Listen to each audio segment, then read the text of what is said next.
What's up, peoples? I hope everybody is good. Hope y'all had a great 4th of July weekend. Are you my friend?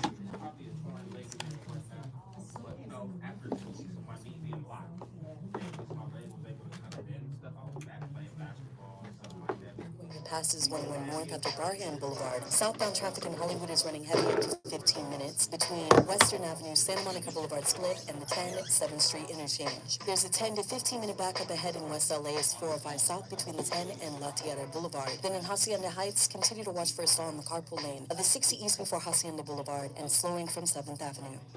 Visit AV Nissan today in the Palmdale Auto Mall, where you'll find unbeatable deals and an exclusive 20. What up, what up, what up, what up? Everybody hit that like button as soon as you come in here.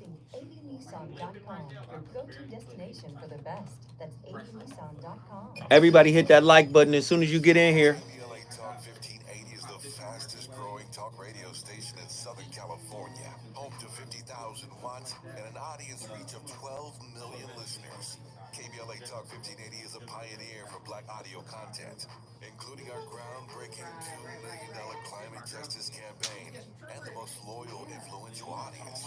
According to an independent research study by the polling firm Avitarus, for the second consecutive year, Everybody hit that like button. most trustworthy, reliable, and credible news source for Black Like it up. and beyond in Southern California. Yo, yo, yo. KBLA Talk 1580 power your advertising dollars. Our omni-channel custom marketing solutions are specifically tailored to connect with your ideal target audience. We leverage audio, podcasts, streaming, digital, social media, and local activations to get your message out. At advertising at KBLA1580.com. That's advertising at KBLA1580.com. KBLA 1580. We've got you black. Hey, so What up, what up, what up, what up, what up? Like. Let's rush those likes. We need those likes. Let's get in the algorithm. Okay, hold on a second, Keisha. Just let me ask Ronald exactly what's going on, because it takes two to tango, and I need to hit his side of the story. So she's driving me insane, got stress heavy. Like. Get like us. We seem to fuss and fight every day and every night. Please give some advice so we can see the light. See the light.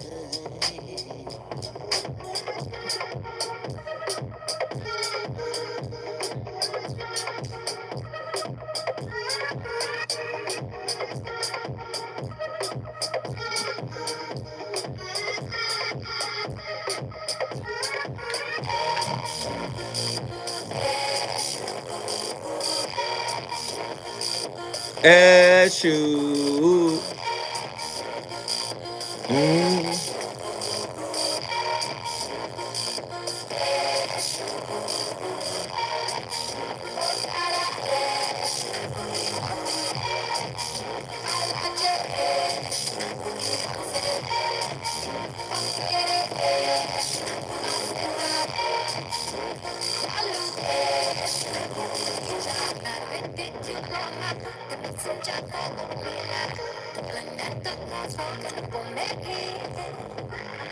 Search first, gatekeeper.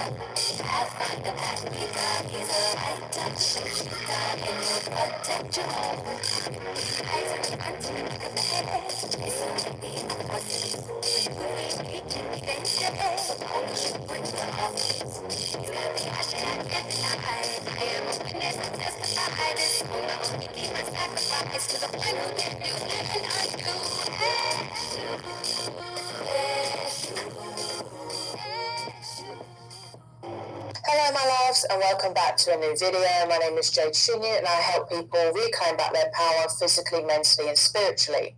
Now today we're going to be talking about quite an important topic that goes under the radar most of the time, and that is spiritual bypassing, and basically this huge influx of fake spirituality that unfortunately is pretty much everywhere nowadays.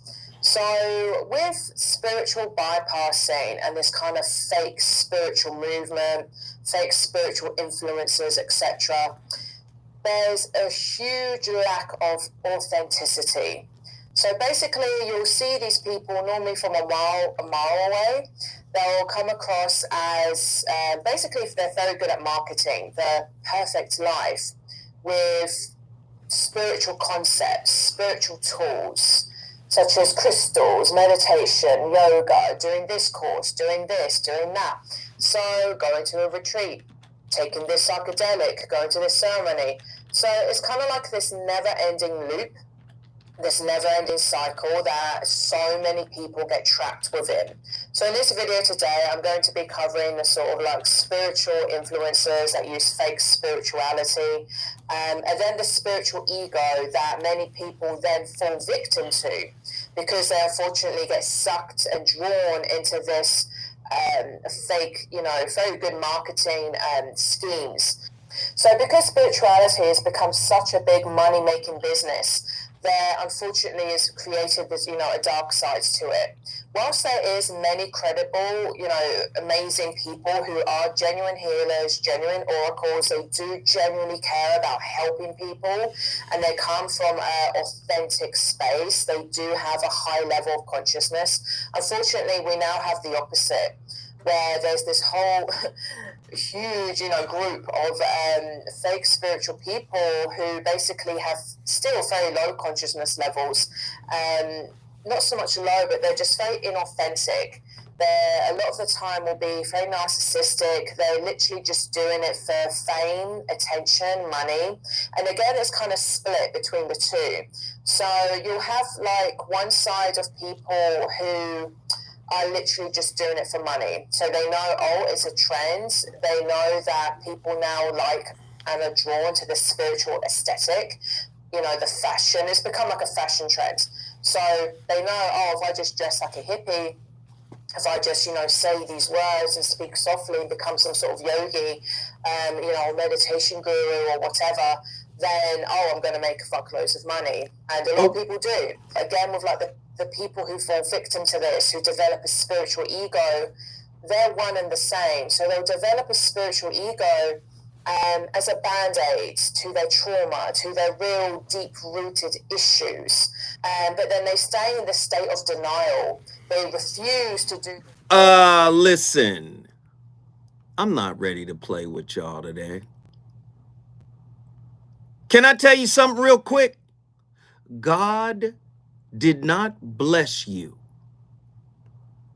to front, show off, or condescend towards the lesson that brought you to your current blessing. God didn't raise you up from the dirt so you can turn around and look at what hurt you, so you could condescend, so you could say, see, look, I'm doing better. God didn't bless you for that. I'm sorry. This is part of this fake spiritual movement. This is how you know a person hasn't grown. If you're doing better than you were, what's the reason for pettiness? Why do you have to be petty if you're in a better place today than you were yesterday? See, this new age group of folk, y'all don't understand what spirituality is about. Yes, church is beautiful. Yes, it is. Yes, it is. Yes, it is. Fellowship with others who believe as you do. Beautiful. Like minds. Oh, I love it. It's beautiful. But let me tell you something that this fake spiritual movement, this pseudo spirituality has done. If you couple it with social media, which is the breeding ground, the digital petri dish for growing narcissists. Somebody told you that somebody else is responsible for your peace. Somebody told you that somebody else is integral to your peace. Somebody is instrumental to your peace, to your happiness, to your emotional regulation. No, psychology got it wrong. And just because it's labeled psychology doesn't mean it's 100% right. Do you understand? I like Bruce Lee. Bruce Lee said, "Do not pray for an easy life. Pray for the strength to endure a difficult one." A few topics ago, we talked about how your internal movement, your internal process cannot be directly experienced by someone on the outside of you, i.e. your significant other. You can use language to share semantics, linguistic symbols. You can write. You can share what you're going through, but they can't know from an experiential level of what you're living, even the person that is closest to you. Don't pray for an easy life. Pray for the strength to endure a difficult one. See, the spiritual sages of old knew that self-work is your work, right? They knew that. They knew that self-work, overcoming your demons, overcoming what you modeled in childhood, overcoming your assumptions, your predispositions, your conditioning, they knew, oh man, relationship is a mirror. People are going to be attracted to you based on what you haven't healed. You're going to be attracted to people based on what they haven't healed. Your wounds are going to mirror their wounds. You guys are going to trauma bond. And there is a learning in this process. But we live in a society today that says, you got to make me feel safe. You got to bring peace to me. And a lot of this is coming out of this pseudo spiritual talk, right? And that's today's topic. Pseudo new age spiritual supply, narcissism and the hunt for spiritual supply. What do I mean by supply? When you say to your significant other, you must come in here and you must bring peace, does that not make you a codependent by definition? You got to bring peace here to add to my peace. First off, you're not fully healed. So you need my peace to trigger your peace. That's not how it works. The peace in you, or lack thereof, is a reflection of the peace or lack thereof in your partner. Back to that age-old saying, relationship functions as a mirror. You get who you are, not what you want. You get who you are, not what you desire. Do you understand? So why would you call it spiritual supply? Well, codependence, according to Ross Rosenberg, author of the book, The Human Magnet Syndrome, right? Ross Rosenberg said codependents are attracted to narcissists and vice versa. So if you're hunting for peace in a person, you are setting yourself up for codependence, right? You want somebody to constantly pour into you. Make sure you're safe. Make sure, I keep telling you, safe is an inside job, right?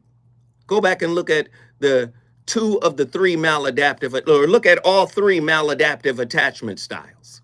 Look them up. Look up their characteristics. How can an anxious preoccupied ever feel safe when they're constantly hunting for worthiness and acceptance?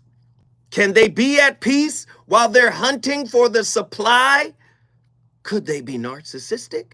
They say narcissists don't see people as humans. They're like vampires. They see them as a source of supply for something, right? Pseudo New Age spiritual supply. Narcissism and the hunt for spiritual supply. I think a lot of us don't understand. When we go back and we look at Dr. Ramani's information and her work, Dr. Ramani is out of Cal State, LA, here in Los Angeles, right? And when you look at her work, she will tell you the narcissist or people with narcissistic tendencies. And again, people, oh, I'm tired of the word narcissist. That's because you live in a copycat society who's never read a book on it, who's never read several books on it, who's never sat down with clinicians and really pried into the underpinnings of it. You want to talk about generational curses, find out what your mama's attachment style is, right?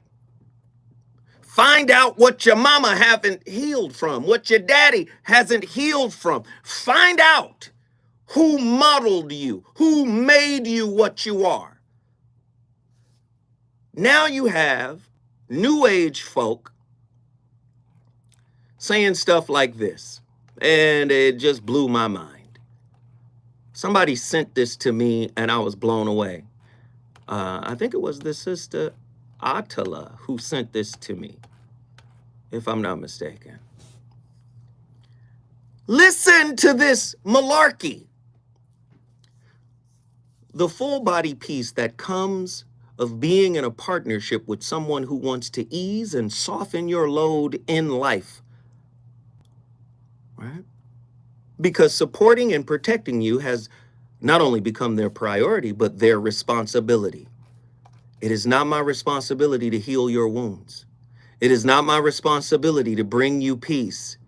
You must be peaceful. Now go back to the definition of spiritual abuse. Spiritual abuse is a form of psychological and emotional abuse that involves someone using religious or spiritual beliefs to hurt, scare, or control another person. It can occur in many settings, including personal relationships, religious organizations, and domestic violence situations. So peep game, spiritual abuse is somebody saying, I got the answer. I got the answer. Not knowing that every answer to your spirit comes from within. Do you understand? Everything about you is an inside job. Self-esteem, self-worth, self-love, self-appreciation, self-approval, self-worth. All of these things are inside jobs. They are not external jobs. Do you understand? And so many people are seeking somebody to come in and bring the stability to their life. No, stability is an inside job. Emotional regulation is an inside job. Now, can couples co-regulate? Sure, but they have to be on at least what Dr. David R. Hawkins called the level of willingness, which is a high vibrational conscious level to where they're both willing to co-regulate. How are they co-regulating? I'm not regulating your emotions. You're not regulating mine. I'm regulating my emotions and you are regulating your emotions, and we are doing that together. But I am not responsible to regulate yours. When we come forward, spirituality done jumped into the narcissist talk. Let's get it.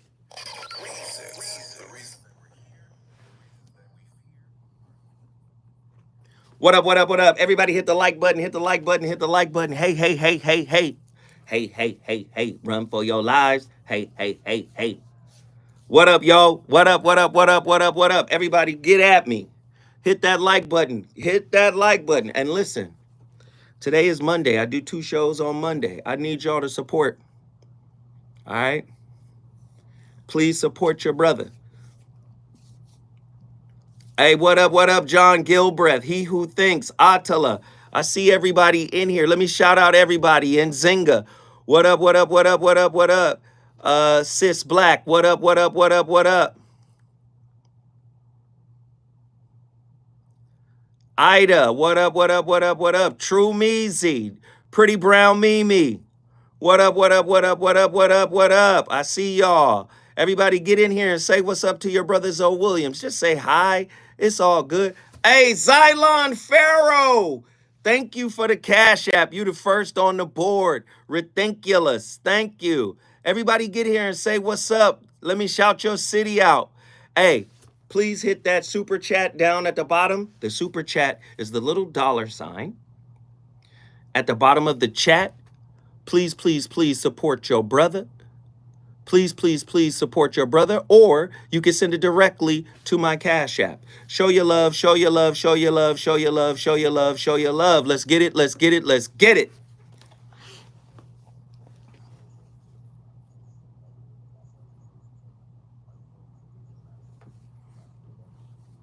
Hey, I love y'all. Thank you guys for tapping in. Thank you guys for showing up and showing out as usual. And don't forget, sign up. Please sign up to my masterclass, the Relationship ER. Please show up to the masterclass. Moderators, can you guys put the masterclass link? Listen, August 3rd and 4th, it's going to be amazing. We have a full-fledged production going.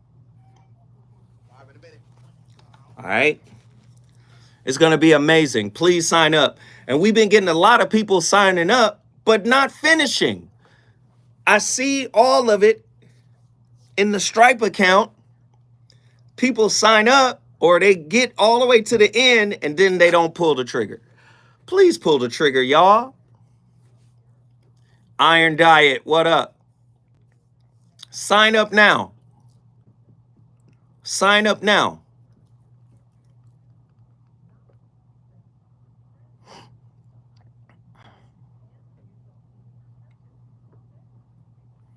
I want to say welcome in, everybody. Welcome in, everybody. This is a participatory discussion. I set up the conversations and then you guys call in and we have discussion. The discussion is the meat of the situation. All right? I need y'all to call in. 1-800-920-1580.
There's one thing that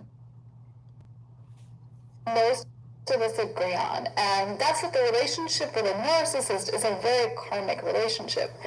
But when we look at it from our perspective, it seems like we're the only ones learning the lessons the hard way, no less.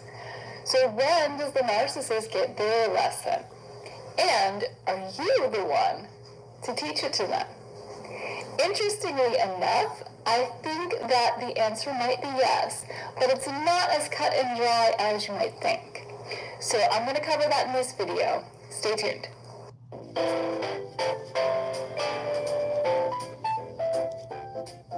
Welcome to the Common Ego community. My name is Christina, and today I'm going to share with you what I've learned about the narcissist karma. Now, I do have another video on what you can do to help the narcissist receive their karma, and that kind of relates to this one too. So if you want to check it out, I'll pop it in the card there. But so if you are finding it difficult to see the narcissist getting their karma, there might be a few reasons for this, but one of them could be that you're too close to it.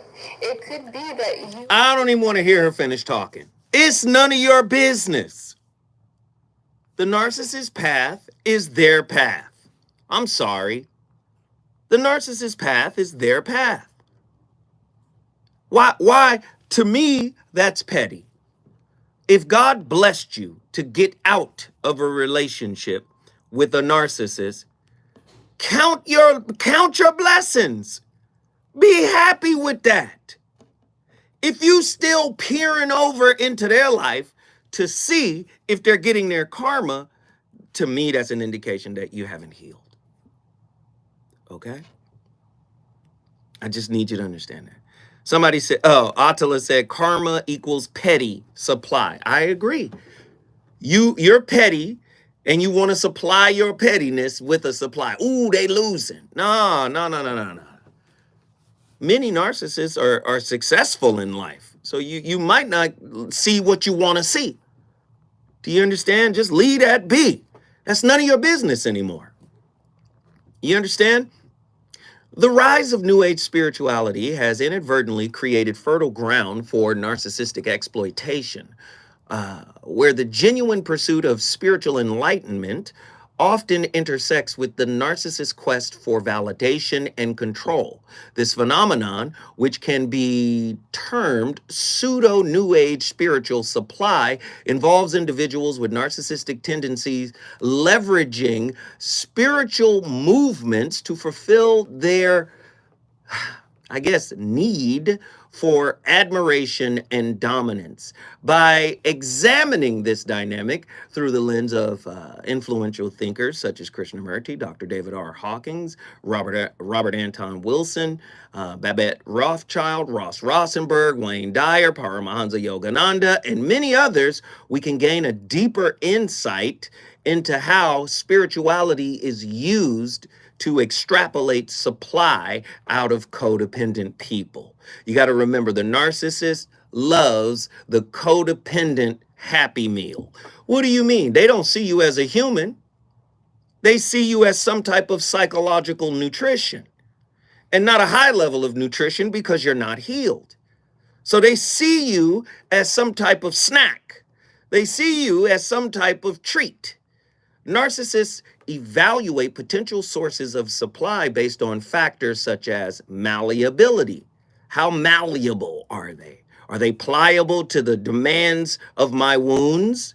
Status and the capacity to reinforce their inflated self-image. Primary supply typically comes from individuals who are highly adaptable and easily controlled, providing continuous admiration and validation. Secondary supply will still be available. In other words, they got something on the side just in case you, as the primary supply, falter, right? Man, this is real. I don't think you guys understand how real this is. This is a transactional movement to extrapolate all of your spiritual energy. Secondary supply. I see it. Secondary supply, while still valuable, is more transactional and less emotionally significant. Malleability plays a crucial role in this hierarchy as it allows the narcissist to upgrade an individual to primary supply if they demonstrate a willingness to be shaped and manipulated. Please understand, you trying to tell me preachers ain't been doing this for years? But it don't happen just in the church. It happens on social media. It happens at the cigar lounge. It happens at the nightclub. Oh, Lord. Here we go, ladies and gentlemen. When we come forward, Zoe Williams, I want to talk to y'all. The number to dial is 1-800-920-1580. Let's get busy.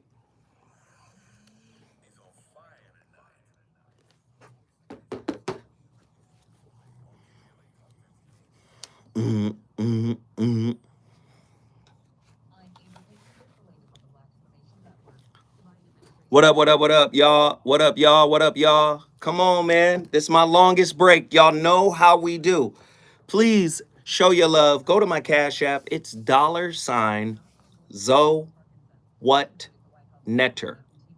Zoe What Netter. Zoe What Netter. Go to my Cash App. Show your love. Twos and fews, if you can. I will definitely shout you out. This is my longest break. It's 6 minutes long. If I see your name come across the screen, I will definitely shout you out.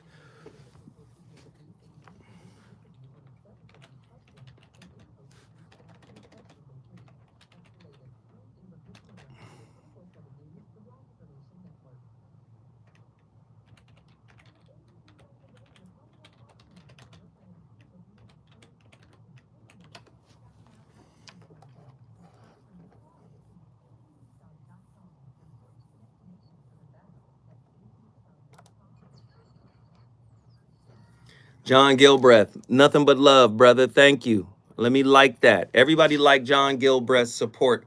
We appreciate it. He's the first. We're at $10.47 because of John Gilbreth. We appreciate the support. Thank you for hitting the super chat. That's that little dollar sign down at the bottom of the chat. If you guys want to give directly there, you could do that. That goes to the YouTube channel. If you want to send it directly to me, you could hit my Cash App. Moderators assemble. Please put my Cash App and all links in there for me. Hey, Juan just hit us on the super chat. He said 5150 for life. Yes, sir. We appreciate it. Pretty Brown Mimi. What's interesting is we did a relationship roundtable at the cigar lounge. And one of the clinicians says, there is no father wound. She said, because the father had a mother. She said, all wounds come from the mother, right? She said, there is no father wound. Nazarene X, what up, what up, what up, what up? Thank you for the Cash App, brother. Thank you. Thank you.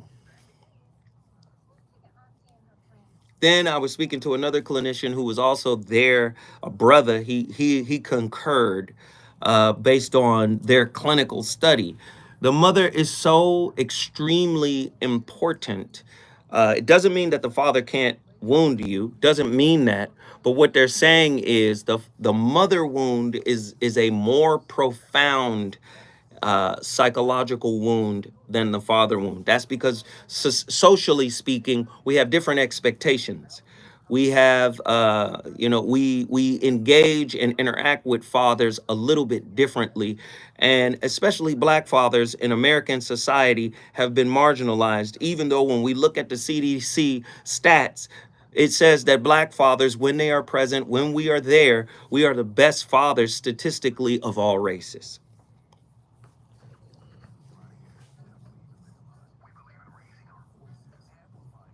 Y'all hit that like button. Y'all hit that like button. Y'all hit that like button. Hit that like button. Hit that like button.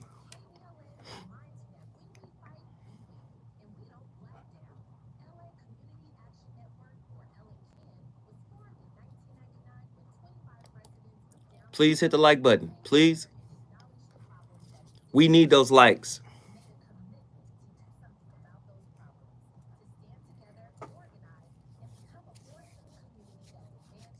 We got 2 more minutes and this break is over.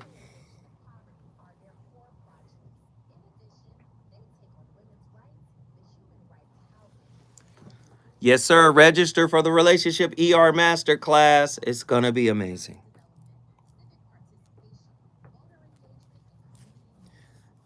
This curriculum that I've put together is based on the new book. You want to find out what the new book is about? You want to find out the philosophy that the new book is rooted in? Sign up. You guys are going to be blown away when you find out what we're doing. 2 days. First day is philosophy. Second day is the clinical research.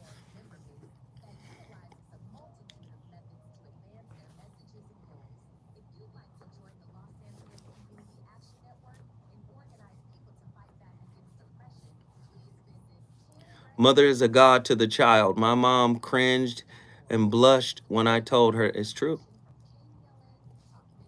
Appreciate everybody for being in here.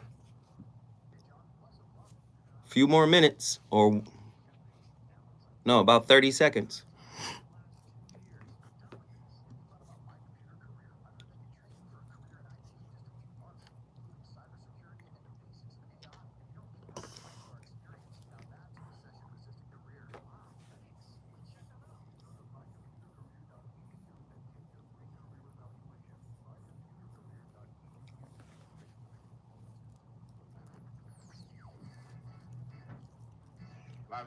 Live and 30. Here we go.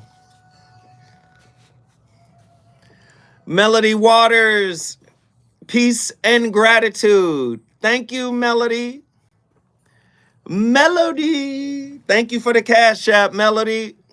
Y'all shout out Melody. Everybody gets shouted out.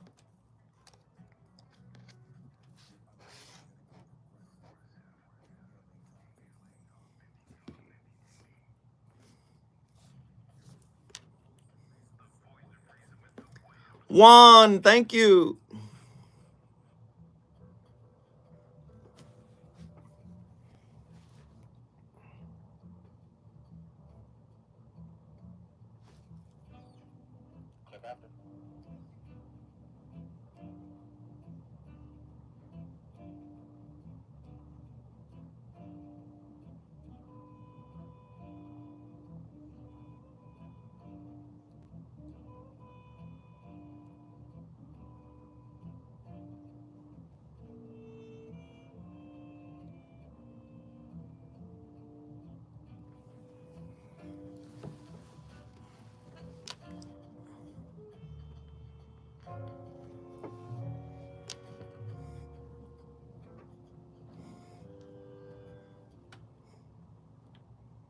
Wait a second, what did I do? Like, what's wrong with me?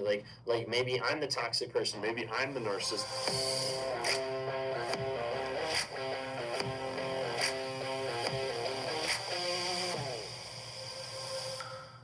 Have you ever heard the phrase transitional supply? Maybe you were a person that was with a narcissist for 1 month, for 2 months, for 6 months, and then now they're with the next person and they're giving them all the things they ever hoped for, dreamed, or imagined. Maybe you never saw like a love bombing aspect in your relationship. Maybe you were never fully connected with all these hopes, dreams, and plans that they actually never pulled to fruition, but then they went to the next person and you see that. You see that happening on a day-to-day basis, and it messes with your mind and with your head of like, wait a second, like, what did I mean to them? Like, what's actually going on? A lot of times people don't understand what transitional supply is because there's not really a ton of topics. There's not really a ton of communication about it. So I want to be able to talk to you some today about transitional supply, what it is and how it looks like, and kind of like that cycle of what it looks like on a day-to-day basis as it happens. Anyways, my name is Ben Taylor. I'm a self-aware narcissist on this platform to provide awareness, growth, healing, and change. I want to be able to encourage you, if you're watching on YouTube right now, or if you're listening on the podcast, Apple, Spotify, anything like that, I want to be able to say like, hey, follow us on the other platforms, on TikTok, Instagram, Facebook, YouTube here. We're on all the platforms under Raw Motivations, and be able to check us out, hit a couple alerts, hit follow. That way you can see when we drop new videos, when we go live throughout the week, and be able to engage with that community. If you want to engage with a community of like-minded people, please check out the NARC app. It stands for Narcissistic Abuse Recovery Community, NARC. It's a great place to be able to get advice from other people, to connect with other people who have been through the same type of shit that you've been through and want to heal, grow, and change. You can ask advice, you can share your story, you can introduce yourself, you can talk to other survivors, you can take courses, you can take classes about narcissism, about what's actually going on. You can hear from myself, from other content creators, from other coaches that have been through the muck. Man, oh Manischewitz. It's tough out here. I'm really trying to get you back to this foundational understanding. Self-work is the work you incarnated to do. Nobody can do your work for you.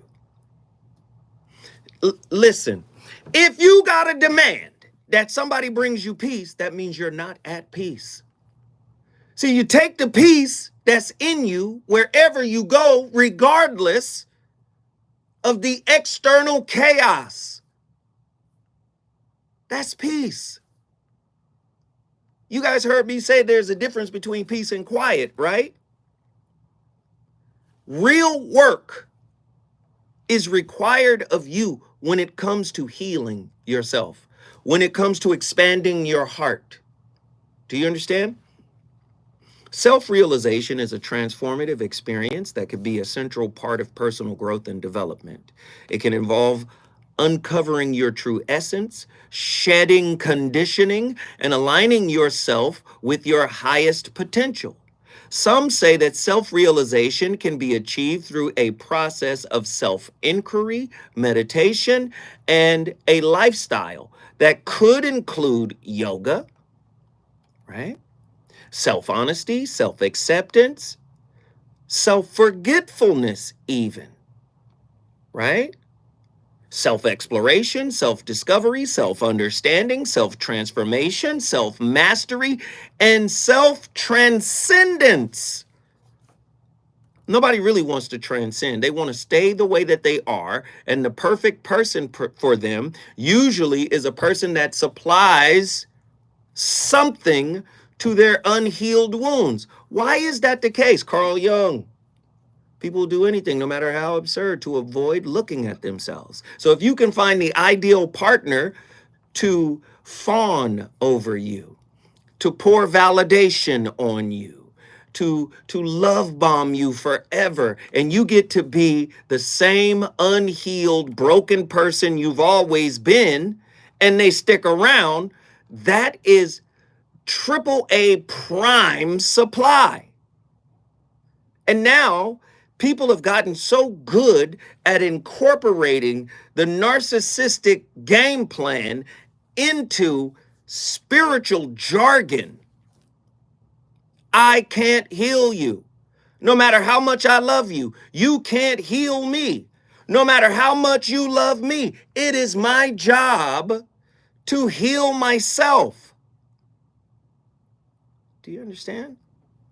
To recognize if one is supplying a narcissist, one must develop an acute awareness of manipulation and deceit. Narcissists often camouflage their true intentions through excessive agreeableness and charm, creating a facade of mutual respect and admiration. This is all a lie. As Robert Anton Wilson suggests, reality is often obscured by layers of perception, and uncovering the true motivations of a narcissist requires peeling these layers back to reveal the underlying manipulation. And now, if I speak the word the way you like to hear it, right? If I speak lofty words and spiritual words, and this is what you on, you might be susceptible, right, to the way that I say it. This is why this show is unique. There is no show on planet Earth like this. Zoe is flawed. Zoe got his own issues, right? Zoe is broken. You don't really hear relationship specialists or clinicians or anything of the like, people saying, I'm the problem. That's because I understand the spiritual movement. It was the great Krishnamurti who said, the enemy is you, not the other. So many people want to make themselves out to be a perpetual victim. Do you understand? Your work is your work. Your partner is your mirror. That's how this works. Listen, we got callers on the line. I want to get one of them in here real quick.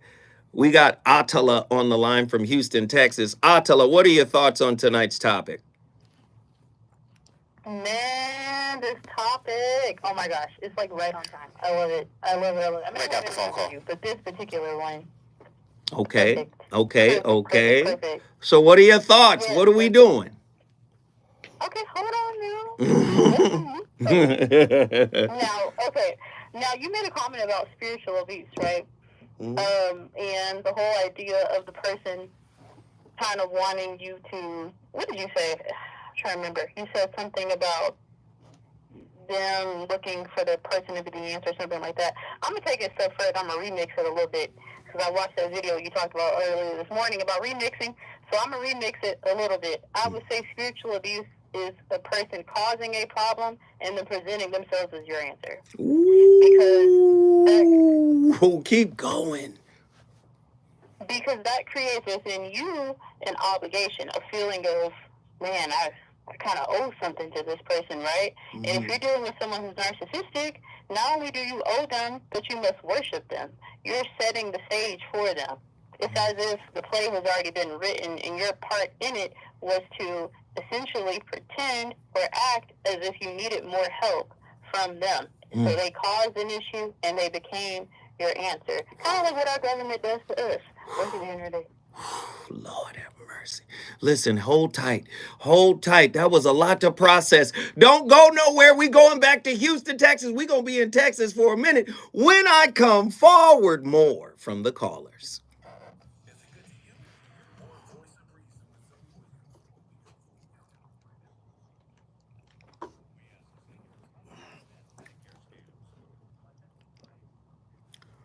Whoa, Attila, fire, fire, fire. Get to your phone lines. Reggie, I'm coming to you, Reggie. I know you got something to cook with. Let's get it, let's get it, let's get it. I know you got something to cook with. Let's go, let's go, let's go. Hit the like button, hit the like button, hit the like button, hit the like button. Share, share, share, share, share, share, share.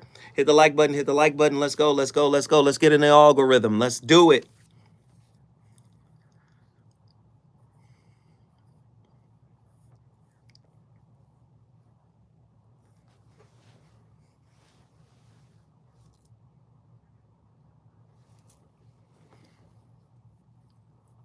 What up, y'all? What up, what up, what up, what up?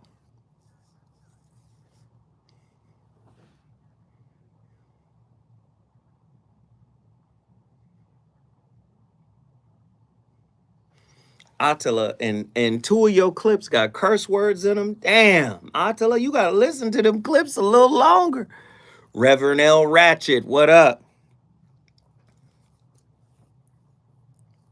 And the first one had the F bomb in it, and Andy missed it. We gonna hear about it. Oh, I know for sure. We gonna hear about it. Yep.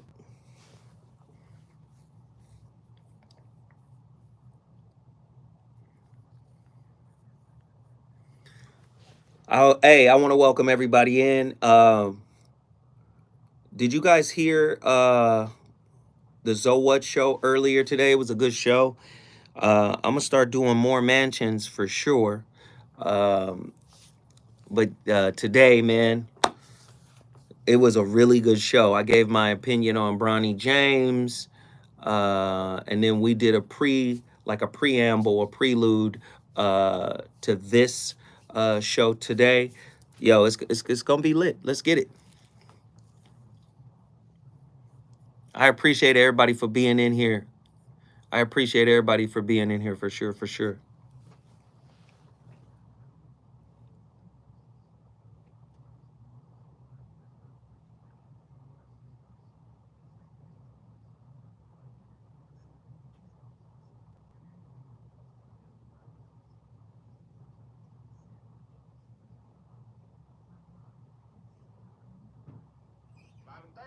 Thirty seconds. Here we go.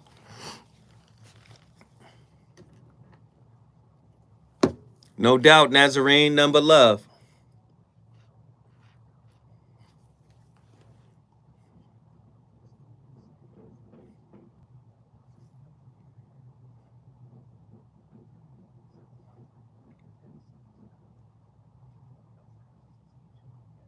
I do.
Gluttony, in the broader sense, is probably the most suitable way to describe the narcissist's insatiable hunger, relentless pursuit, and excessive preoccupation in where they're going to get their next fix of narcissistic supply. As for obtaining this supply, provides them the lifeblood necessary in fueling fragile ego of their false self, completely emotionally dependent upon receiving external validation and adoration, having no core sense of worth without it. And it's within this gluttonous need for self-gratification through the consumption of supply that lies the core to the dark, pervasive force that drives their every single move. And why understanding the oftentimes skewed intricacies of narcissistic supply is crucial for both those in and out of its clutches, as well as its from within the knowing and grasping the brutal reality of how narcissists view others, themselves, and the world, that helps bring one to be able, faced with radical acceptance, all of it in its entirety, and makes possible for one to finally be able to let go so they can begin healing and move on with their life. Due to the narcissist's outlandish and delusional sense of entitlement, grandeur, and being so superior and above all other things that each shit and breed, they perceive others not to just be inferior, lesser than, or mediocre to their oh so delusionally delicious, magnificently fantastical being. Wow. Wow. A lot of people don't know. This is what's happening. And if a person is charming, articulate, gregarious, humorous, funny, intelligent, they sparkle with brilliance, charismatic, you get pulled in and you don't realize that a narcissist is equivalent or tantamount to being a psychological black hole, where once you cross the event horizon, there is no aspect of your spirit that can escape. The longer you're in it, the harder it is for you to get out of it. This is deep, man. This is deep stuff. Attila, give me your final thoughts on this. Okay, so I wanted to expound a little bit about the whole someone creating a problem and becoming your solution and what that may look like. So one of the ways that I think insidious ways this can happen is through... Did we lose her? Attila, we lost you. Where are you, Attila? Attila, did we lose you? 5, 4, you're going to have to call back, Attila. You got to call us back. We want to get that thought. Reggie from Austin, Texas, man, I want to know your thoughts. Man, I'm in the middle of this, so my thoughts are kind of skewed. I don't have all the answers to this. I actually have more questions than answers. This person that's a narcissist is like the narcissist. Mm-hmm. And he doesn't see you as a person to be respected. He sees you as a person to be like devoured. Right. You represent the problem that he needs to solve. Mm-hmm. And so every conversation is about what you need to do, mm-hmm. what you don't need to do, what some change you need to make, something, because he doesn't see you as a person. He sees you as a problem. Mm. And I hate to check all these boxes, but like as you were reading everything or saying everything, I was like, man, that's what I'm dealing with. Mm. And it's different when it's in your circle. Mm-hmm. It's fine when it's somebody else, but it's different when it's like in your circle Mm-hmm. and you can't get out of it. Mm-hmm. And the thing that you haven't said yet, and I know you're gonna say it, is it's impossible to feel safe or relaxed around a narcissist, mm-hmm. because all you are is something to be used, and you're not something to be respected, or someone rather to be respected. Well, like I wouldn't say it's impossible to be yourself. I wouldn't say that. I think very difficult. I think that is the narrative that most people would say, but I go the opposite direction. See, Okay. Here's the thing. Oftentimes, it's very difficult to ascertain or discern if a person is a narcissist. All you can do is be self-aware and then aware of how they show up, right? And Yep. there Yep. are some criteria, and most people don't even listen. The conversation that I'm having with you right now, I was having this conversation in a cigar lounge with a brother 2 days ago. And you know what the brother was saying? He got exacerbated and frustrated listening to all of the perspectives and nuances that are involved in this. And I said, bro, that's because you're used to just walking in blind and connecting with someone. And then all of these things come out in time. But the reality of it is, relationships are to be observed from the inside out. And most people have never been taught to do that.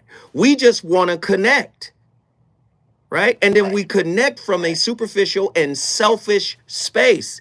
We don't connect from an expansive space. Do you understand? Where, how do I show up? How am I triggered? Why am I triggered this way? What did I model in childhood that's manifesting itself right now in this relationship? And I'm telling him these things, and he's like, man, that's just too much work. Do you see how we are spiritually lazy when it comes to relationships? Talk to me, Reggie. I think it's that we don't know what work to do. We know there's work to do, and maybe I'm giving us too much credit. But when we're lazy, it isn't that we don't want to do the work. It's that, man, there is so much work to do, and I don't know where to begin. And so if I have somebody to help me, or like I don't know, a workbook or something, man, to help me connect these dots, then I can find my way out of this thing. Now watch this. And Wait, go ahead. you're hitting on so many points. If I can find somebody to help me connect the dots. So remember, the narcissist is attracted to the codependent. Absolutely. Yeah. It be the codependent that be saying, I need somebody. So now the codependent is adopting narcissistic tactics. When you say, I need somebody to bring me peace, that is the peace supply. Narcissists look for supply. They're looking for adoration. They're looking for control. But the codependent is looking for peace. They're looking to be accepted. They're looking to be, do you see? Do you see how the codependent is also doing the same thing? I hear you. When you said that you can only do your own work, which, I mean, you have the key to your own salvation. I get it. Mm-hmm.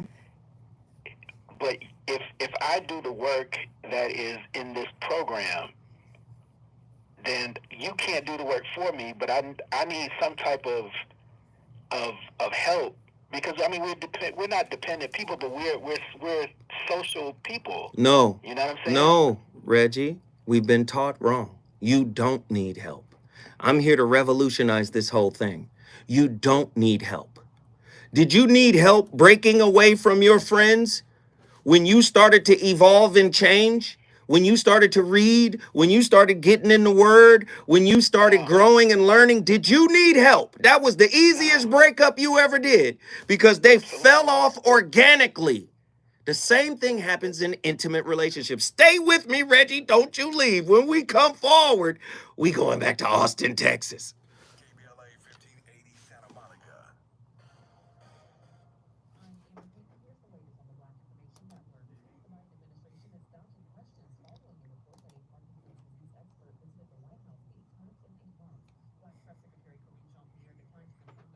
Woo. We cooking.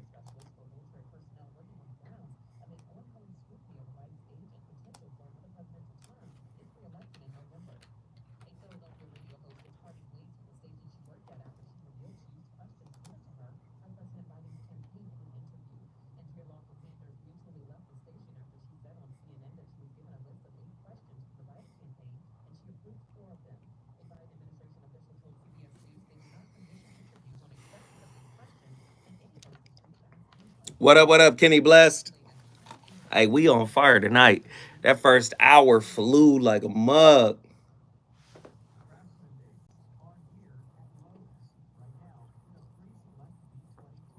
Wow.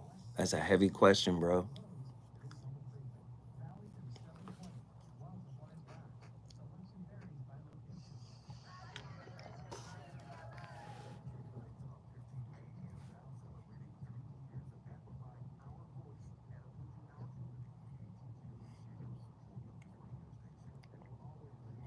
Yes, sir. Yes, sir. Everybody hit that like button.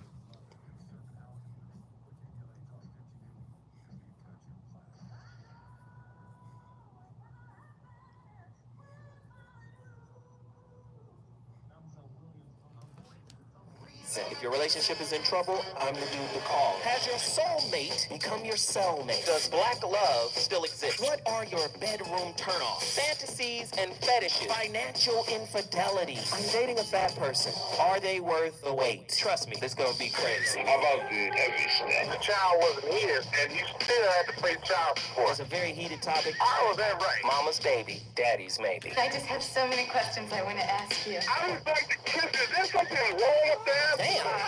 He told me he had a vasectomy. I'm pregnant. Betrayal has been committed. Hit you with the bad touch routine. How does he maintain his humposity? He likes it when it pinches my lips. Why can't you open up, brother? I'm a karate man. Karate man rules on the inside. They don't show their weaknesses. Yeah. How do you write women so well? So William, Reason and accountability. the voice of reason. The pursuit of inner peace often draws survivors of narcissistic abuse towards spirituality, seeking healing. However, some fall into the trap of encountering spiritual narcissists who exploit this search, using concepts like enlightenment and growth to manipulate and abuse emotionally. These individuals project a facade of wisdom and connection, making victims feel profound connections early on. The cycle involves love bombing, devaluation, and self-doubt, where victims question their worth based on the narcissist's manipulation. The torment inflicted by these individuals can lead to intense suffering, leaving victims shattered, while the narcissist maintains a facade of enlightenment. Recognizing genuine spiritual growth involves authenticity, respect, and love, empowering individuals to reclaim their unique paths without being controlled by others. He said it all. Let's turn the show off. He said it all.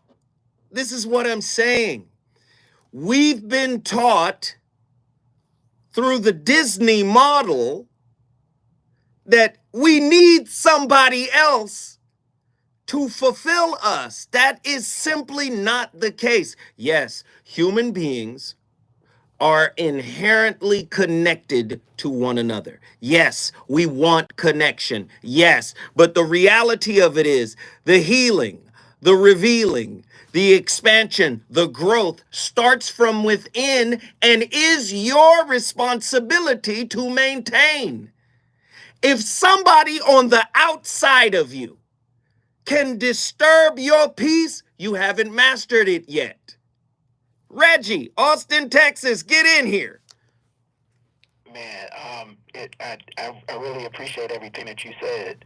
I know I can't control anybody else. I can only control me and how I show up and the ways that I show up in relationships, friendships, whatever it is. That's all in my court. And the way I used to deal with narcissists was just distancing myself. And I don't want to deal with relationships that way. I just got to know how I come in a relationship, and it's a friendship or whatever it is.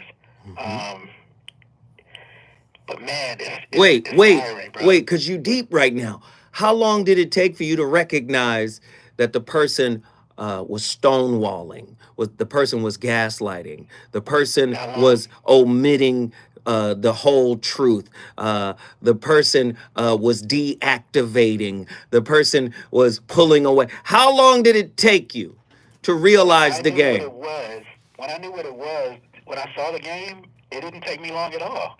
It was like a reflex. Now, like I can't deal with this. Yeah. So you went right to, I got to distance myself, right? Yes. There you go. There you go. That's healing. Because there are some people who will turn into the chaser. Do you see? And when you chase a narcissist, that very act of chasing is supply. Cut them off. Wow. Forever. Wow. And don't speak again. Yeah. Make sense? It does. Appreciate you, man. brother. Thank you, my brother. Always. Yo, if you want to bring your city in the building, you already know what you got to do. The number to dial is 1-800-920-1580. I know a lot of people have dealt with it. I love the way Paramahansa Yogananda, author of Autobiography of a Yogi. I keep mentioning this book because it's an amazing book and I really, really love it. What he says here should give you a deeper insight in what I'm trying to bring to you from a spiritual level. Remember, I make a distinction between the clinical and the spiritual. The clinical is exceedingly useful, okay? I love the clinical piece. I'm studying the clinical piece as we speak. I love the clinical side of psychology. It's beautiful, okay? It's flawed, but it's beautiful. The reason why it's flawed is because it uses the Western method, the Western scientific method, the scientific method, which is rooted in replication. Spirituality is like quantum mechanics. And, for instance, Einstein's theory of relativity is linear. It makes sense. It's a more elegant version of Newton's Newtonian physics. But when you get into quantum physics, it is random. Spirituality is random. This is why the old sages said God moves in mysterious ways.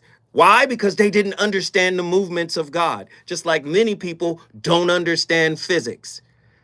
I forgot the physicist who said, if I meet somebody who says they understand physics, I know they don't understand physics, right? Because physics is not something that is linear. It is non-linear, and that is in alignment with spirituality. But listen to what Paramahansa Yogananda has to say about self-realization. And let me just say this. Self-realization is the purpose for being in a relationship. It is the purpose for being in a relationship. To see oneself, to know oneself. Paramahansa Yogananda says it this way: self-realization is, in fact, the only religion. For it is the true purpose of religion. No matter how people define their beliefs, self-realization is in fact the only religion, for it is the true purpose of religion, no matter how people define their beliefs. That's no different than Psalms chapter 82, verse 6, and I have said, ye are gods. The whole purpose of studying under Christ is to go on to do even greater things than he did. That's self-realization. And guess what the universe, planet Earth is the campus, relationship is the school. That is the curriculum. This is how you see yourself. So then to turn around and then say, you are responsible for my peace. That makes you no different than a narcissist. You are going after somebody to give you something that God said you're supposed to give yourself by overcoming what you modeled in childhood. I know these are heavy thoughts, man. I know these are heavy thoughts, but this is the reality of why we relate. Attila, get back in here and give me your final thoughts. Uncle Joe, my bad. You know, I ain't got no electricity, child, so who knows what's going on. Oh, that's right. You're in Houston. I hope you guys are safe down there. I'm in the dark. Wow. Look, but hey, who cares about the dark when you have an inner light? Right? And I want to kind of speak to what you were just saying about responsibility. So I wrote in the chat, responsibility means answering the call. See, but with the narcissist, the call is coming from inside the house. The same thing that I want to be upset about a narcissist for, meaning I would like to be upset about their lack of introspection and upset about their selfishness and upset about the ways in which they behave and never, maybe cop to what they did or never actually live up to their promises. I've had to recognize that I do those exact things to myself, and I did it to me first. So why wouldn't they? And I'm not saying that to discourage or to sound defeatist. It's more so just to recognize that your reflection in terms of your internal mirror, right? Mm-hmm. If I'm putting a blanket over my own internal mirror, so are they. But you I said, can't. you just said it, and it blew my mind. Narcissists are self-unaware.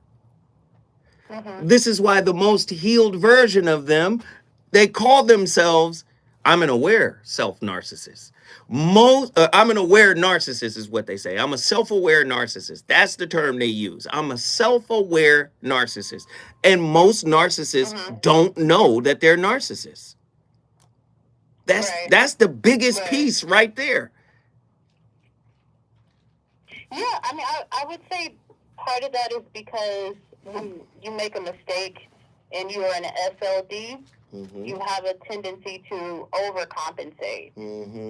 But you can imagine for someone who's more narcissistic, that mistake is a wounding. It is a peeling back of the I'm not good enough, of the worthiness wound, of whatever it is that they have within them that keeps them putting on that mask every day. And so I would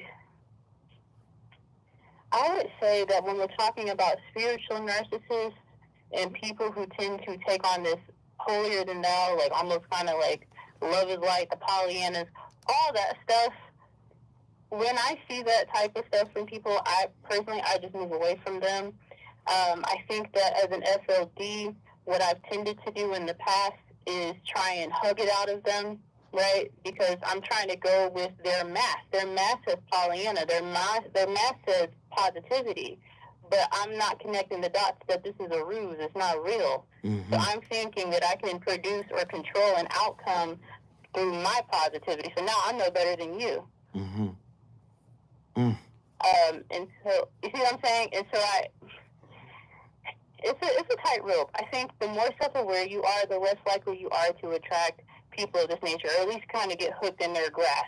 It doesn't mean that you won't encounter them. Of course, you're going to encounter them. You might date them, but you won't end up in a 3-year relationship. It'll be more like maybe 3 weeks, and be like, what was that? Oh my God, I learned some stuff. You know what I mean? I gotta move on. Let me go take a cold shower. Let me do a little bit of cleansing. Let me fast, whatever it is I need to do. And I think our recovery time can be a lot better because you are in a battlefield. You're in war when it comes to them. Right. I love it. Attila, guess what you just did? Houston, Texas in the building. Please stay safe down in Houston. I hope them lights come on soon. Let's get it. The voice of reason is always willing and able to accept phone calls. I know you've been through it. I've been through it. We all been through it. We works in progress. Nobody is perfect. But are y'all listening to what's being said? Sister Jashana Johnson was on the show a few months back, and she said something that just stuck with me, and I've been repeating it several times. When she said she doesn't like the love languages, she said because those love languages are actually coming from attachment wounds. I said, whoa, I never looked at it like that. So the wound needs a supply. The codependent is acting, the SLD, codependent, self-love deficient, is acting like a narcissist. In other words, they are seeking supply. I'm not saying the SLD is a narcissist. I'm saying the narcissist or the SLD needs a supply just like the narcissist. The narcissist is looking for validation. The self-love deficient person is looking to be seen as worthy, looking for approval, looking to matter to somebody. But it's still supply, right? Let's get back to this self-knowledge thing. The great Krishnamurti puts it this way: the more you know yourself, the more clarity there is. Self-knowledge has no end.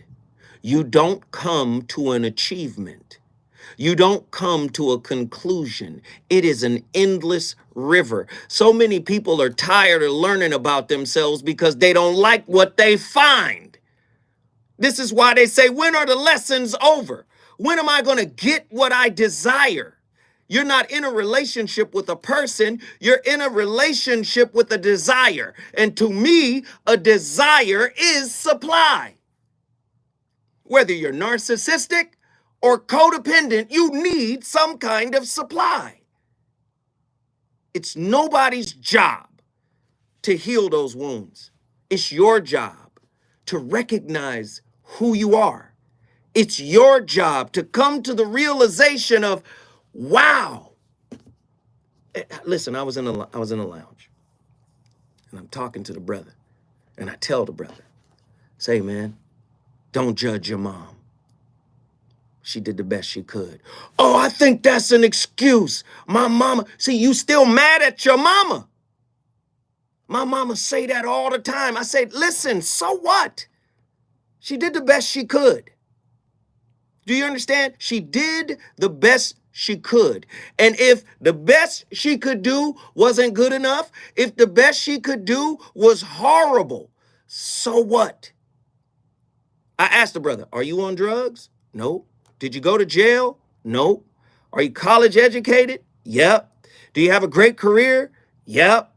And are you now sitting in this lounge getting the truth about your soul? Yep. So guess what? You have the tools to rebuild from within. And until you reconcile by letting your expectations of who you thought she was supposed to be go, you're not going to heal.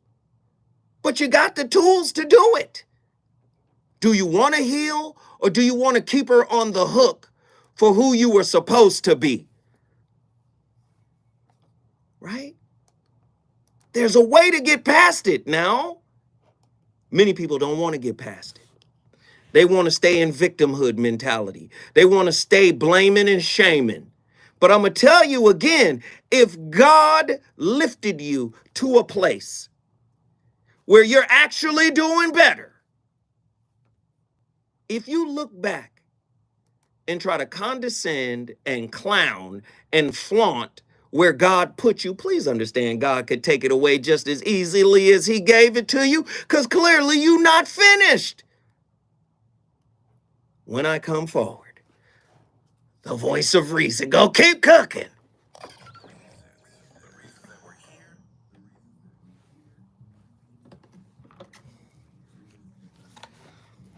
What up, y'all? What up, what up, what up, what up, what up, what up? We cooking? Are we cooking? Are we on fire? Is this show worthy of support? Is this show worthy of support?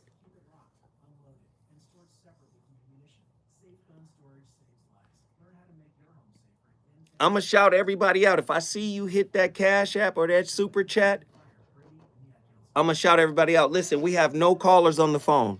I need those callers. You guys want to call? Call me right now. Let's have a real discussion.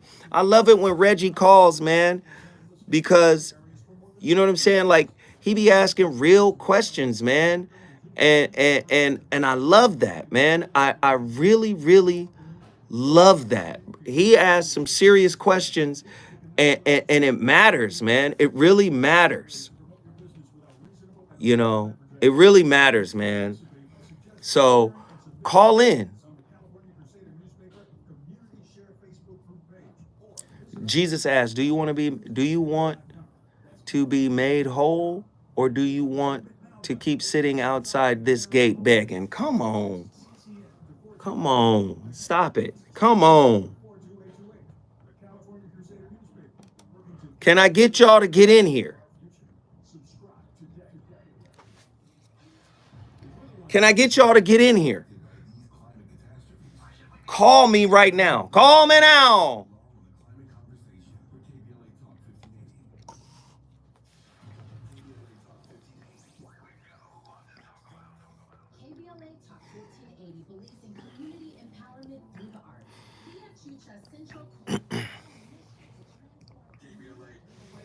1-800-920-1580.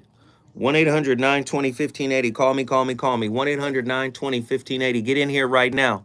Get in here right now. And don't forget, man, the Relationship ER Masterclass is going to be amazing. I need y'all to jump in on that.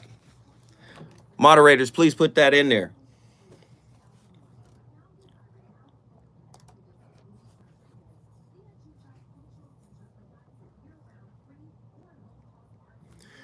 Andy not getting snacks. The phone, he right there. Call him. Hey, quick, 504, thank you.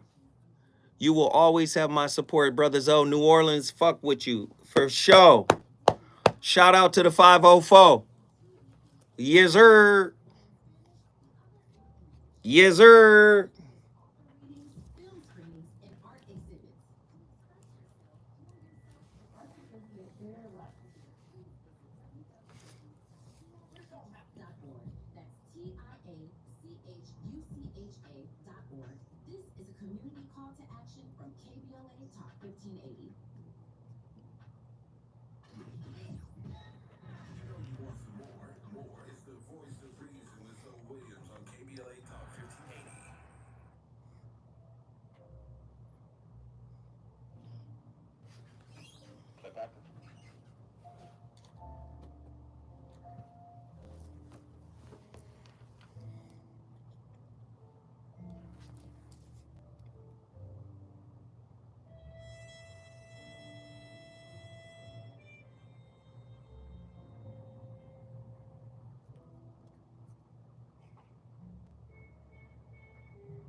So let's talk about narcissists and religion.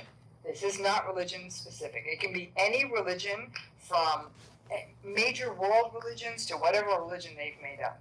This is a question that's come to us from several of our YouTube subscribers, several people on Instagram, and I've gotten several emails about this. They will say, it is astonishing to us that a narcissist will hide behind religion. Let me tell you this, it happens all the time. And what's interesting is one of the professions that has the highest rates of narcissism is the clergy. It's a very powerful position when you think of it.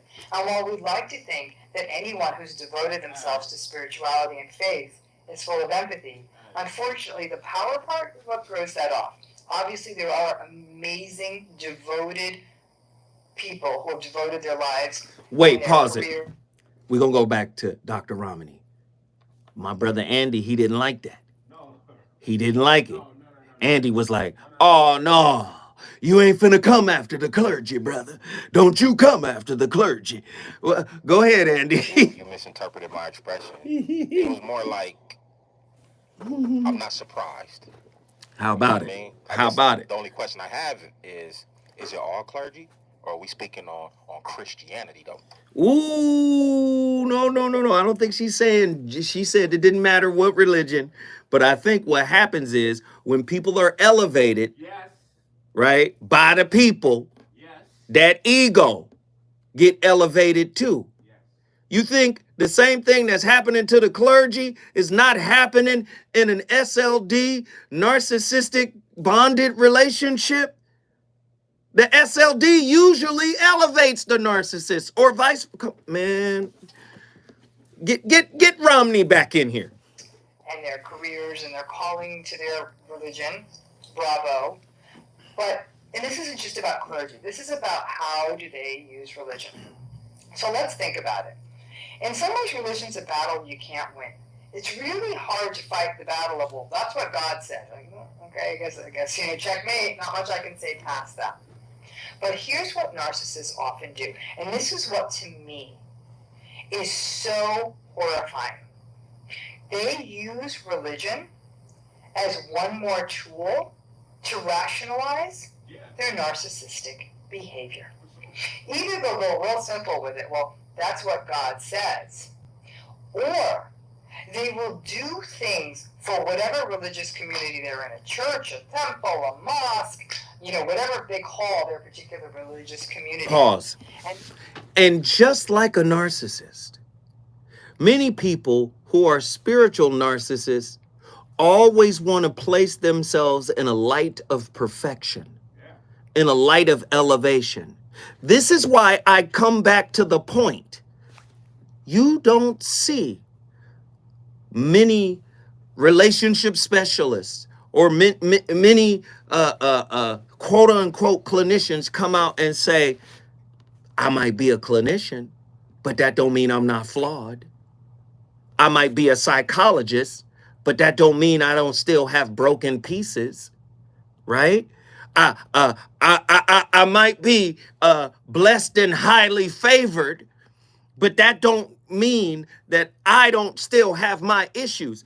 I come on here nightly and tell y'all, dude, I ain't got it together. I end every show by saying, you ain't got to agree with me.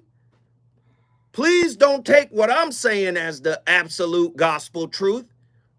I be frustrated just like y'all. I'm living a life where I'm going, wow, why did that happen to me? What is going on? How can I get it together, God? Please give me counsel. Please give me grace. I'm on my knees every day trying to overcome me.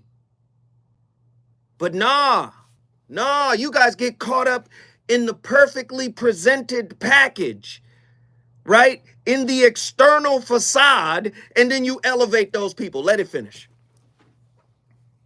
In a church, a temple, a mosque, whatever they call their particular religious community. And they will really be the big man around church, temple, mosque, whatever their religious community is. They'll be that or big woman, that person, highly devoted to the church, an elder, a deacon, a senior member of whatever that religious community is. They'll be involved in the choir. They'll be involved in whatever board of directors or what there may be with a religious community. And that's one way they can all but guarantee that they trick everyone. But he's such a holy man. He's so involved in his church. Or she's such an amazing woman. She never misses a Sunday at church. The hypocrisy is galling. And what's angering and devastating to me is people who actually do, in a meaningful way, take their faith seriously. So they actually listen, maybe with a heavier ear. Thank you, Ridiculous. To other people from their faith-based community. And that's where a narcissist is often able to take advantage. Like, well, they're so devoted to the church, so how can they be a bad person? They must be great. I have seen narcissists use religion to make excuses for everything from infidelity. He's on fire tonight. It's the voice of reason with Zoe Williams, exclusively on KBLA Talk 1580. I'm Amber Payton. Here's the latest on the Black Information Network. The Biden administration is dodging questions following a report that a Parkinson's disease expert visited the White House. Ridiculous. Thank you, brother. Thank you for that super chat. You took us to $35. All right, we got a 6-minute break. I'm urging, if y'all believe in me, if y'all believe in the work that I'm doing, please sign up to my masterclass. I promise you, it won't be a waste of your hard-earned money. It's going to be amazing. Again, you guys hear me say this a lot. I be tiptoeing and dancing and eggshelling around the content that I've been amassing for this new book. The masterclass is going to, like I told you, the masterclass is derived from this book. My latest book, the curriculum that we put together is from the latest book. And when you find out what I'm doing in the latest book, you're going to be like, wow, this is going to be good, because I'm talking about something that's really somewhat connected to this, But it's going to be amazing. So please support, do the best you can. Hit the like button, hit the share button, call in. The number to dial is 1-800-920-1580. Rip the curtains down. You absolutely better believe it. I'm telling you, we got something super duper planned. It's super duper fly. And I just hope everybody enjoys it because I've been putting some serious effort into it. By the way, I got the whole chapter today. I got the whole chapter today. Chapter 1, the first chapter. I had to edit it, but I got that thing today finally. She been sending me bits and pieces of. So what happens is she gets on the phone, she asks me questions, and then I answer the questions. She takes the questions, she transcribes it. I read the transcription, I add my 2 cents, I rearrange it, I edit it, I do all of that. I send it back to her, then she re-edits just to make sure it's grammatically correct, just to make sure punctuation and everything is there. She sent me the sample chapter today. And I'm telling you right now, I'm going to reveal chapter 1 in this masterclass. And I'm going to break it down, and you guys are going to be like, I can't believe he's doing this. So it's going to be amazing. It's going to be amazing. It's a lot of work. Writing a book is a lot of work because it involves research. And my copy editor, she's not familiar, with all of the different branches that are being connected into this work. So I have to kind of walk her through the process, and she may accidentally rewrite something that I said that was exceedingly important. So I will go back and say, no, no, no, you can't change that. It has to be worded this way, or it has to be said this way. And we're actually getting into a really good rhythm.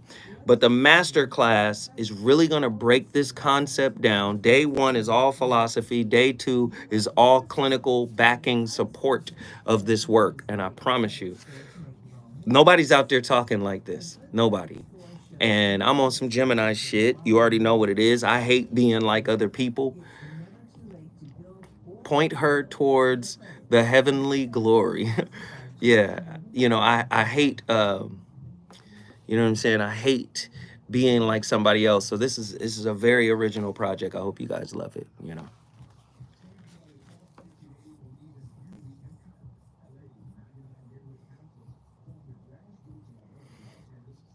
Nah, she's getting it though.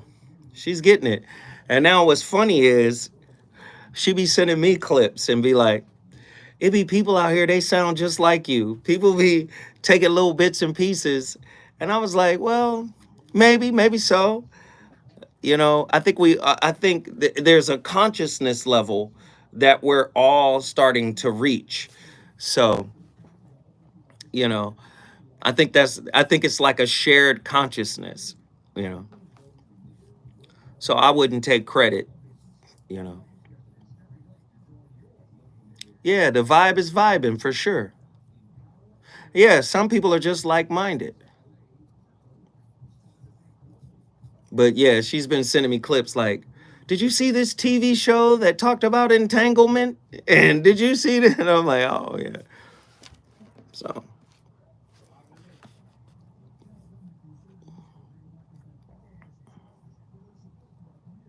no. I mean, it is what it is. I mean, I think we're all unique beings, and we all have the capacity to be that. I just think it's about tapping into the self-knowledge piece, right? Oh, call me. There's no callers. Can I get some callers? Come on, y'all. Nzinga, where you at? Sister Black, call in. Call your brother. I want to talk to folks. If you talk to me, more information. Nazarene X, get on the phone line. Call me right now. It's too many people in here to not call. All right? Y'all call me right now. Call me now. Plutonian energy is different for sure. It's about changing everything.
Recent video on the difference between the overt and the covert narcissist. And I mentioned in that video a certain type of covert narcissist that is extremely dangerous, and that is the spiritual narcissist. This is because they will prey upon the vulnerability and the loneliness of the spiritual seekers. People who are looking to belong, people who are looking to be recognized and seen. So if you consider yourself a spiritual or religious person, please understand that you are at higher risk of meeting these types of narcissists. So in this video, I want to talk about what is a spiritual narcissist, what are some tools they use, what are some things they say, and how you can develop immunity towards spiritual narcissists.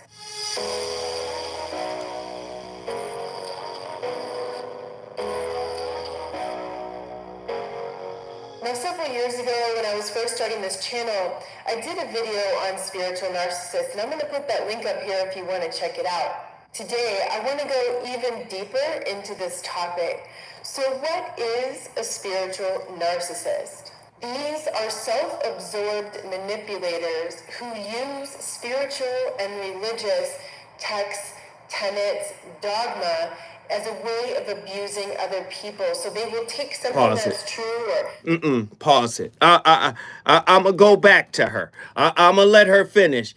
Andy, make sure you remind me. But this is on my soul right now. Let me tell you what a spiritual narcissist is. Do you remember Boogie Down Productions, KRS-One? KRS-One once said, real bad boys move in silence, right? Real hood folk, real gangsters ain't out here advertising the dirt they do, right? Well, guess what? The same applies to spirit folk. Dr. David R. Hawkins, author of Power versus Force, or even the book, I would suggest everybody get this book right here, Letting Go, The Pathway of Surrender. Let me tell you, I told you guys about this brother. He put together a consciousness grid. And we talk about his consciousness grid all the time. At the very bottom of the grid it's a numerical system, but at the very bottom of the grid, right, it's shame, and it vibrates at 20, the numerical value of 20. At the highest is enlightenment, and he puts Christ at the top.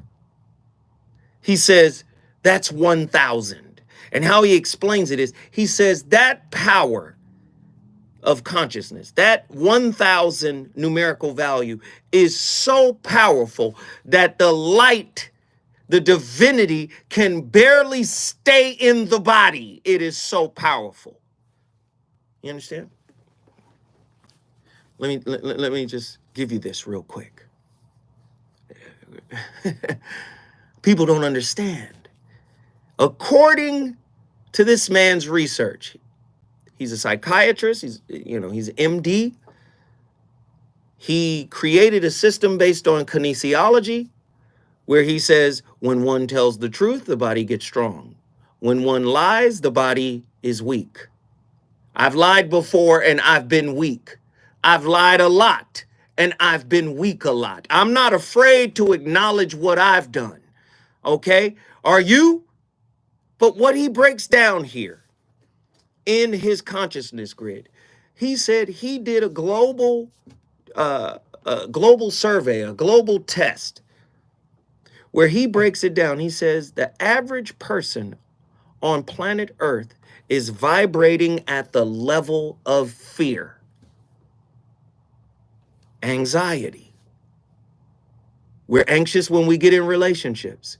We're skeptical of people when we get in relationships. This is why trust and loyalty matters so much. Those wounds have been exposed. Those wounds have been torn down. You understand? Like, oh my God, I don't want to trigger that wound no more. So peep game. He said the average person is vibrating at 100. He said all over the planet.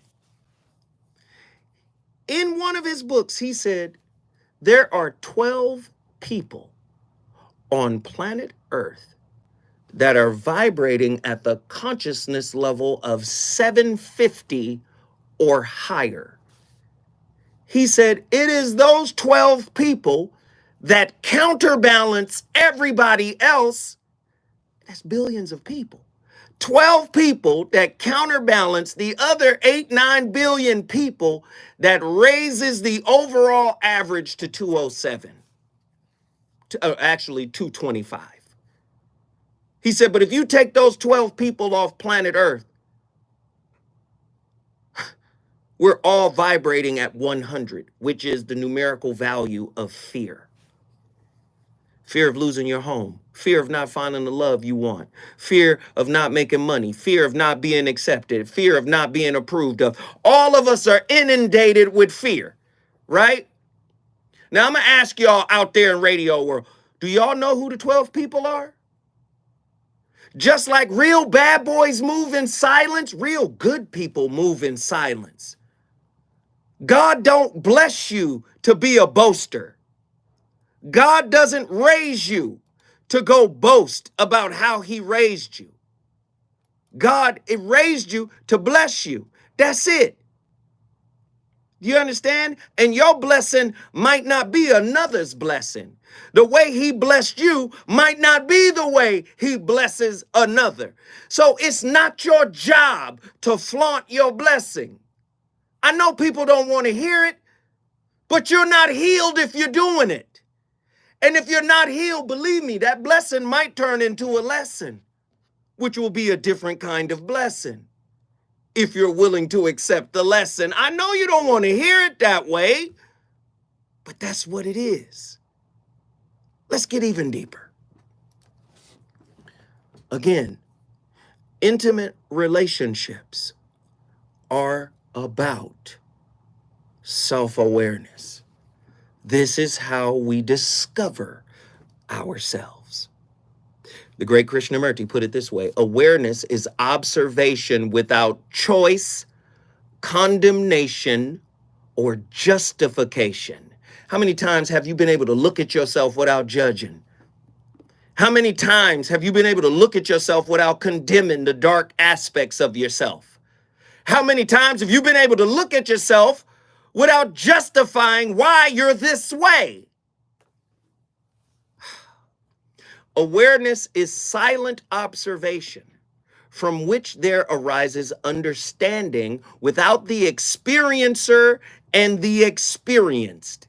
In this awareness, which is passive, the problem or the cause is given an opportunity to unfold itself and so give its full significance, why it's here.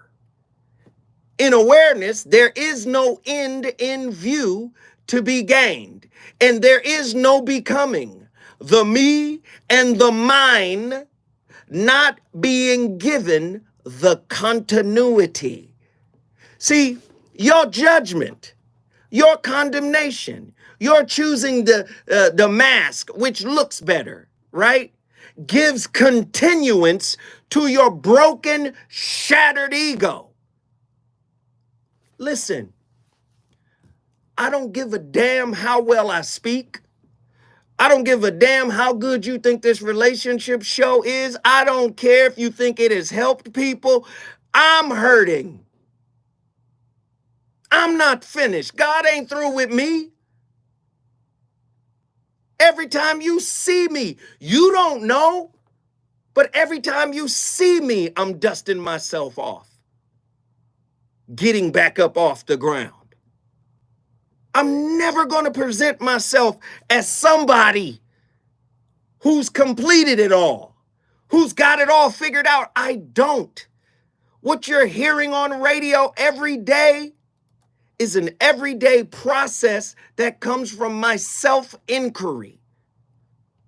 And if God so happens to bless me one day, you're not going to see me posted on Instagram. I can't do that. I'm not here to gloat about how I'm one of God's favorites. We all God's children. And sometimes God has a way of teaching one child in a different methodology in the way that he taught you. Sometimes God has a way of blessing one child in a different way than he blessed you. Some kids need a lesson as the blessing, and other kids need elevation as a blessing, and some kids need a demotion as a blessing. But please don't get whatever blessing you got twisted. Your blessing ain't no better than anybody else's. Your lesson ain't no better than anybody else's. Y'all better stop this. Relationship is about growing you up spiritually. And if you somehow think somebody is supposed to show up and clean up your wounds for you, you got another thing coming. When I come forward, the voice of reason shall continue this. Our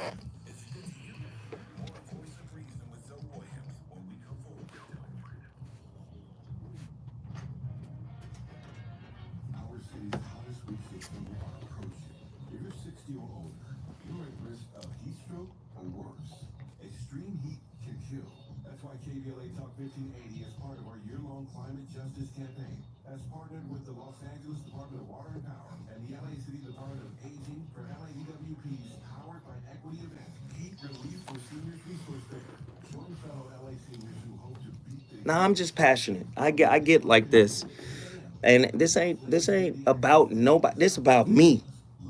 This is about me. This is my daily fucking regimen of looking at myself and calling myself to the floor. Like, that's what this is. You understand? Like, I want to help people, but I realize, you know, all of this is really about me trying to figure it out. You understand? That's all this is about.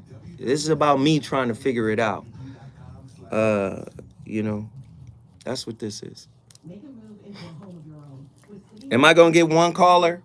Where Nikki from the SIP at? Where Nzinga at? Am I gonna get a caller in the last 10 minutes? I know y'all want me to keep going, but can y'all give me a breather? Can y'all help me? Can somebody call me and give me a breather right now?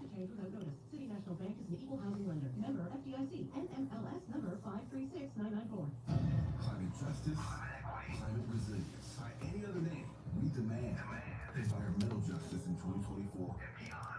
Then y'all calling Andy in the damn kitchen. They calling you, Andy.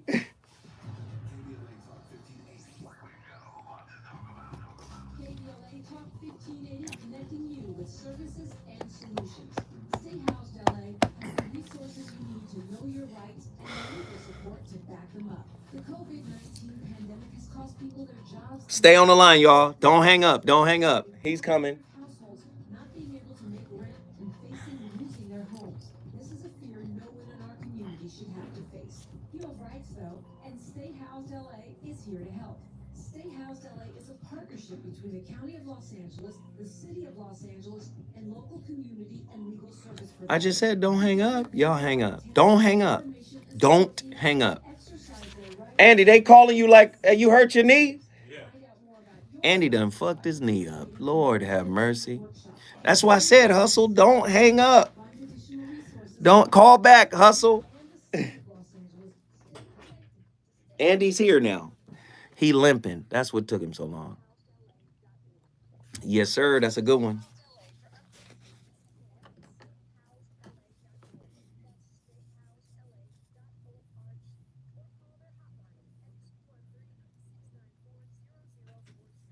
That's not true.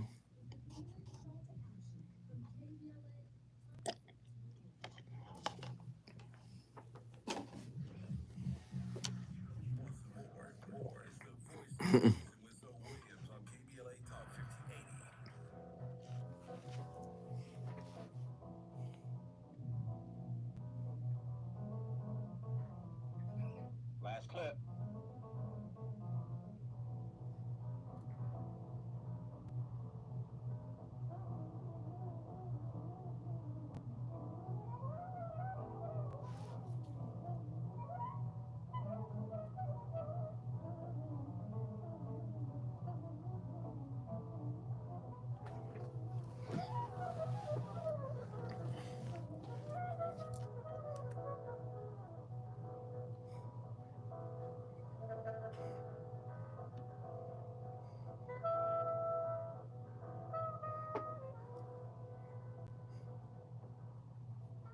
So let's talk a little bit about narcissistic people and pseudo spirituality, shall we? If you're new to this channel, also please hit that subscribe button because it's a great community and we're learning all kinds of stuff about narcissism here. Now, one way that narcissistic folks gaslight the unfortunate folks who have to interact with them is by pretending to be spiritually evolved. And drop in the comments if any of you have run into these spiritually evolved narcissists. They take a few meditation retreats, fly down to Central America, do a whole ayahuasca thing, find a guru to enable them, get into the best branded yoga class, read some Vedantic texts, dangle a few crystals in their house, and talk more slowly and quietly. And voila, they evolved, and you are not. So when you are just trying to live your life in the real world with all of its demands and rules and ask for anything, or heaven forbid you raise your voice, you get them to say, shall we breathe?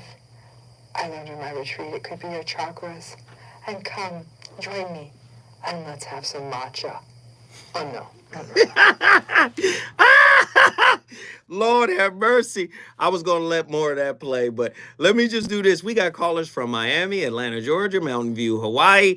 Hey, we only got 6 minutes left in the show, so please keep your thoughts brief. And I'm going to rattle through these callers ASAP. Who's been on the longest? John, Mountain View, Florida. Get in here. What are your thoughts on tonight's topic? Have you been swallowed up? Have you been swallowed?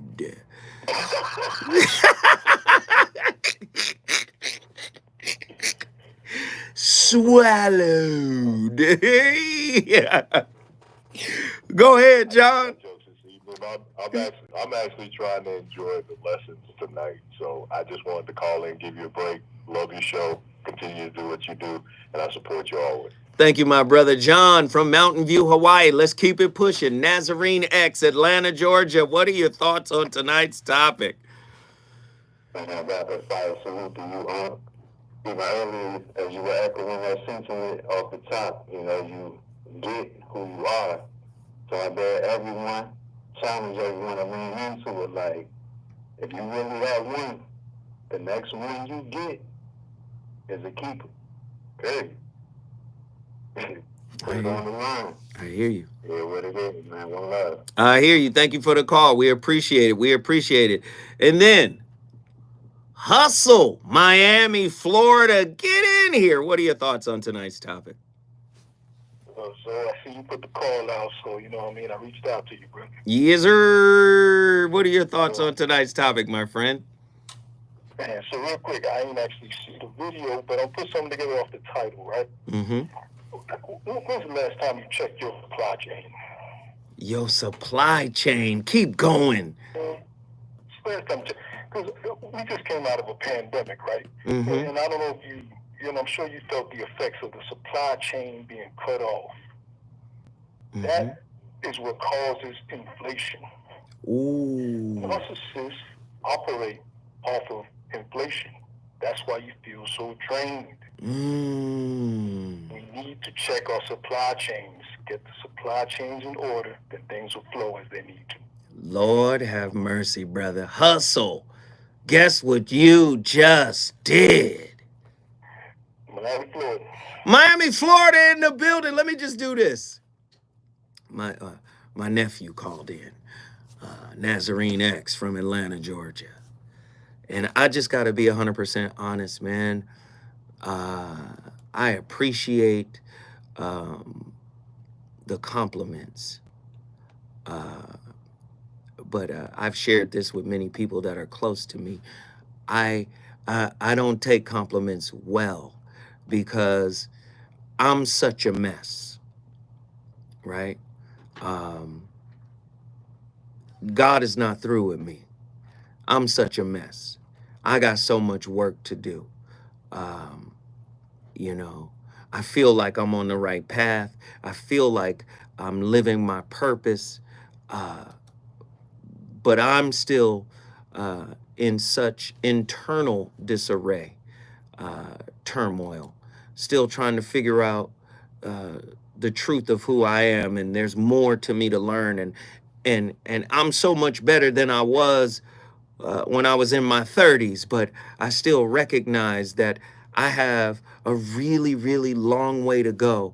And so when I hear people who say, "Oh, Zoe, you helped me and my wife," or you helped my relationship, and although I'm thankful, you know, I really like to put the onus back on the people. Like, listen, I can just say something, and if you do it, then you did that, right? This is why I'm so drawn to Krishnamurti. He didn't want people to put him on a pedestal, and I don't want to be put on a pedestal. I'm just like everybody else out there. These topics are coming from a real place. They're not coming from an egoic place. They're coming from a place where I'm trying to understand the fullness of my purpose, the fullness of my meaning as a person. And I try to do it with you guys as a collective every day when we have these deep conversations. So please understand that I appreciate y'all. I love y'all. And we're going to have another slapper on deck tomorrow. Get ready.